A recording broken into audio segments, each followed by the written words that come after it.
So if you think about it, Fernando Mendoza is somebody that you would bet all your money right now that he will be the number one pick in the 2026 NFL draft. No other year can you do that. I went all the way back to the 2015 draft, and there's no other year from then until now that you can say the same statement that you can bet all your money on one player to be the number one pick. There's always been discussions between players. Now, as you get near the draft, some people like Cam Ward last year start to stretch out away from people like Shedeur and all them. But think about it. There's no other year where you could bet all your money on one player being the number one pick except for this year. Fernando is the number one pick this year.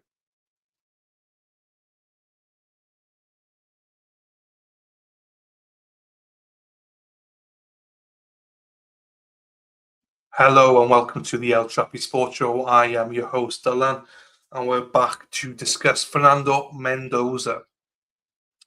I've said it on record, I do not believe that there's ever been a more consensus number one overall pick, especially at this time of the year.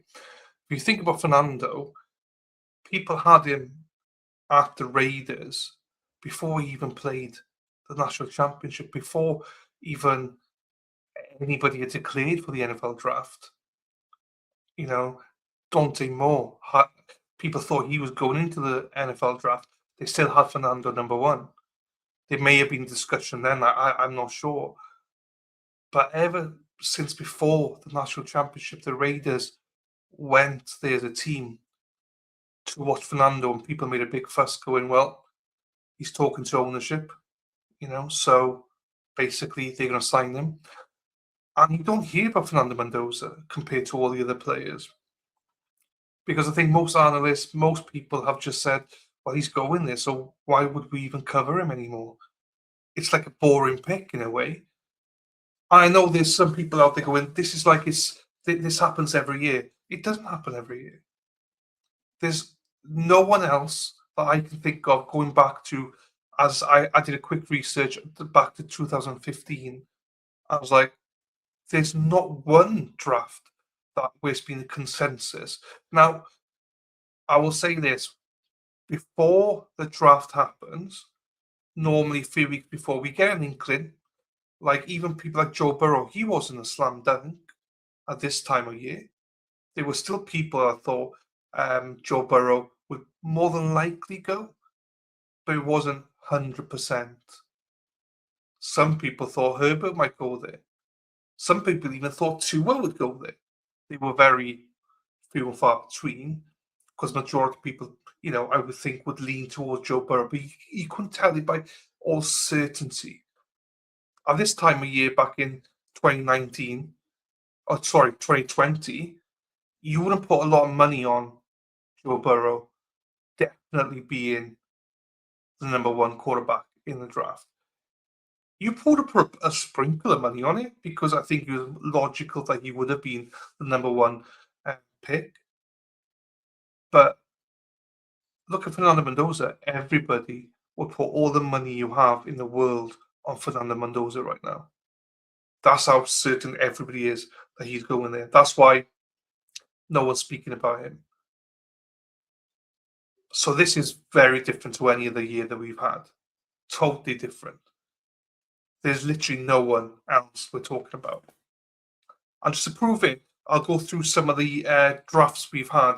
So 2015, we had Jameis Winston go to the Tampa Bay Buccaneers. But we're still discussing Marcus Mariota, for example. When you go to 2016, Jared Goff, Carson Wentz was in the picture there. Some people even had Patrick Mahomes going number one. So no one knew going into it. And certainly around the combine time of year, no one had any clue. 2017, Myles Garrett goes to the Cleveland Browns. Again, that was not a slam dunk. No one actually 100% knew. Now, by the end, people thought, yeah, it's going to be Myles Garrett. It's going to be Myles. but it wasn't a sure thing going into the combine. And if you think it is, then you misremember him, because Mitchell Trubisky wasn't a big name back then, but some people still thought he might go. Solomon Thomas was one of the favourites at one point to go number one. I think by the end, everyone thought it would be Myles Garrett, but not at this time of year did they think it would be Myles Garrett. Then we got, obviously, 2018, Baker Mayfield, Sam Darnold, Rosen, Josh Allen, even Saquon Barkley. No one had any clue who was going number one. 2019, Kyler Murray. No one knew for sure. People thought with Cliff Kingsbury becoming the head coach that he probably would be the guy. But a lot of people still had Josh Rosen as number one, because he'd been selected the year before at pick 10 by the Cardinals. So many people thought they would stick by him, even though the connection that Cliff had with Kyler. A lot of people thought that Nick Bosa would be the guy to go there. Didn't quite work out like that. So, and if you remember, Quinnen Williams as well at one point was one of the favourites to go number one. But by the end, I think it was between, to be quite, the top three is quite clear, but I think it was between Kyler and Nick Bosa by the end. And a week or so before the draft, I think we all knew it was going to be Kyler, but you wouldn't bet much money on it because you didn't 100% know with certainty. And I covered Joe Burrow. A lot of people, I'll say, had Justin Herbert. Not a lot. A couple of people, I should say, had Justin Herbert or Tua as number one at this point before the combine, or even after the combine, because we hadn't seen Joe Burrow throw. We still didn't know if they would trade out or not. So, as I said, before the draft, I think we were more certain that it would be Joe Burrow. But before it, there was still that kind of doubt in your head that it was Joe Burrow. 2021, Trevor Laurence. If you remember that year, we didn't know if it would be Zach Wilson or Trevor Laurence. Some people even thought Trey Lance. Again, the majority, I think, by the end, did lean towards Trevor Laurence. And I think when Urban Meyer went to his pro day and he threw early for Urban, I think we all were inclined to think, yeah, it's Trevor Laurence now. But that is after his pro day and everything. Leaning into the combine after the combine, it wasn't slam dunk. This time of year, back in 2022, we weren't 100% sure that it was going to be. Sorry, 2021. Sorry, not 2022. 2021. That was going to be Trevor Laurence. It's not after the pro days that we all lean into more towards Trevor Laurence. And even then, there was still some school of thought that they could possibly still go for Zach Wilson. 2022, again, no slam dunk. It was mostly Trayvon Walker or Aiden Hutchinson. No one had any clue where they were going. By the end, we sort of had an inkling that would be Trayvon Walker. 2023, Bryce Young went to Carolina Panthers. But we all knew that he may have been the favourite to go there. But CJ Stroud was amongst the people that was being talked of. No one actually fully knew what was going to happen, not until a lot closer. But even when we knew a lot closer, we still didn't even know. I don't think the team even knew until a couple of weeks beforehand. 2024, yes, Caleb Williams was the favourite to become number one pick, but there were still people out there discussing that he wasn't the consensus number one. It should have been Jayden Daniels or Drake May, some people thought. So at least there was this discussion, there was the debate of it. This year, there's no debate. Even last year, 2025 with Cam Ward, at this time last year, Shedeur was still being viewed as somebody that could potentially go number one. Now, again, granted, majority of people thought it would be Cam, especially after Shedeur had bad reviews in combine interviews. And I think we all lent towards it. But most people thought that Shedeur would then go number 2 to the Cleveland Browns. How did that work out? So you could never be assured of anything.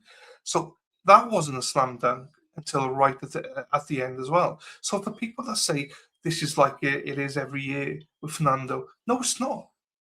It literally is not. He is. There's no one that will say that he's not, unless the Raiders trade out. There's literally no one placing anyone else except for Fernando Mendoza to the Raiders. No one. Like Simpson doesn't come close. No other player comes close. It's all Fernando Mendoza. End of. No debate. This is why analysts aren't debating it. They're picking out Mendoza's game, but they're still acknowledging he is the number 1 pick. It's boring, so they don't discuss it.